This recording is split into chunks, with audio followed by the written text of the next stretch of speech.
Okay, hello everyone. Here I want to provide a tutorial on how to see who viewed your Snapchat story on an Android device. Well, knowing how to see who viewed your Snapchat story allows you to gauge the engagement and reach of your content. By checking the list of viewers, you can see which of your friends and followers have watched your story, giving you insight into who is interested in your updates. And also, this feature enables you to track your audience interaction with your content. So, let's go to the tutorial. Okay, firstly, open Snapchat app on your device. Well, after that, open Stories tab here, and then select yours at the corner.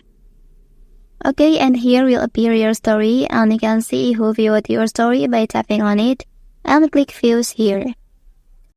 Okay, that's the tutorial on how to see who viewed your Snap story on an Android device.